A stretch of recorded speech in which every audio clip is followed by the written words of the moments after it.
everyone, it's Alpaca Whacker, and today I'm going to be doing a quick review of the Creative SoundBlaster Tactic3D Fury headset. That's quite a mouthful, I admit. Now, this is my headset that I'm currently using. It says SoundBlaster at the side. It's got a little red kind of ring around it, and has a microphone and red cable, and then at the end of that it's got a thing which says volume and on or off, because you can turn off the microphone. And I can also hit that bit against the desk. Oops. But yeah, I'm going to be doing a quick review of this headset. Now, I'll start off with the fact that it sounds best using the little thing here that comes with it. Essentially what this does, you plug that into your USB, you plug the end of the headset audio cable into this end. This essentially acts like an external kind of like mini sound card. Kind of makes the sound as good as it can, really. You can still plug this end into your audio port or into the bottom of your microphone if your microphone allows that. However, it won't necessarily sound as good as if plugged into this, so bear that in mind. Now, we should really get onto the headset itself. So just gonna lay that there. The headset. First things first, I will mention that it feels very light for the kind of money I paid for this. This headset, recommended retail price is 50 quid.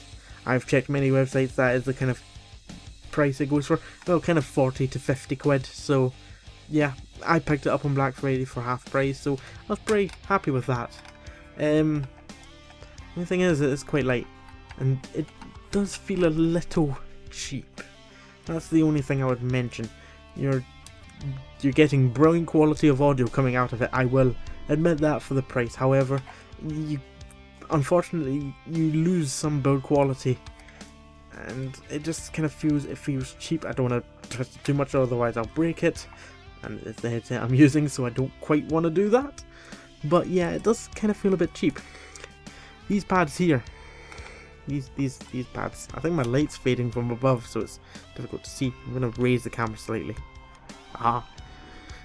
These pads here, these ones, they feel very comfy, and when they're on the ears they are quite comfy. However, I have noticed that if you're wearing these for maybe 2 hours or more, they do start to hurt your ears slightly, which I wasn't expecting necessarily from that. Also, these kind of... Now, let's bring in our friend the Mannequin. Yes, I know. It's creepy, isn't it? But hey, it's good for demonstration purposes. Let's put the headset on it.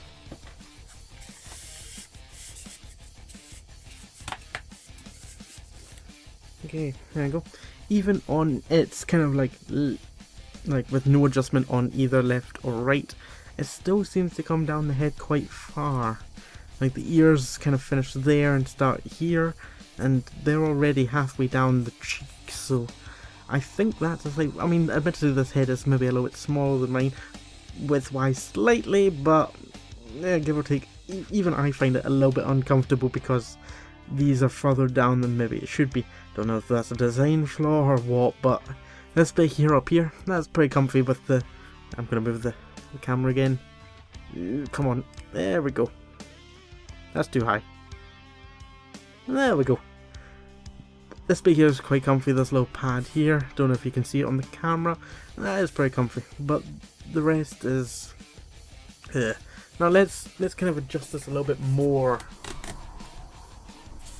I've got one side fully adjusted now, and the other side not touched at all, and it's already coming off the head. And if we go for the other one, then it's no longer...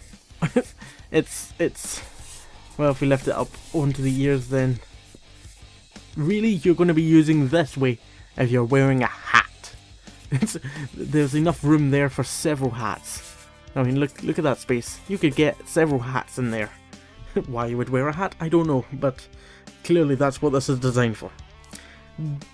So yeah, it kind of gets marked off there. However,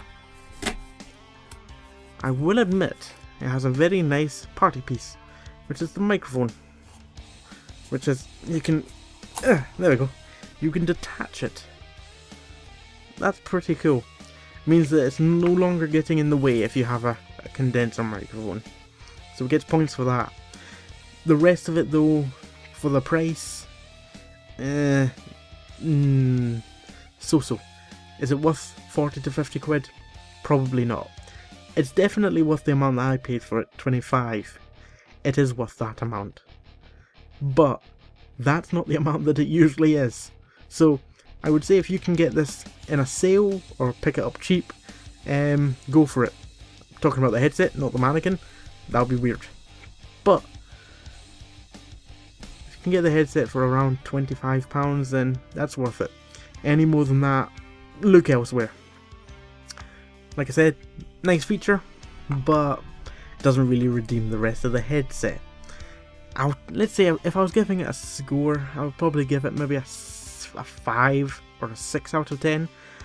If its normal price was £25, I'd probably give it a 7 out of 10, well, a 6 or a 7.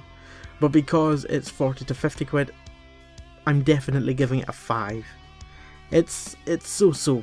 It's kind of good audio quality when you're using this, but unfortunately you're getting that good audio quality at the sacrifice of some build quality and some comfort.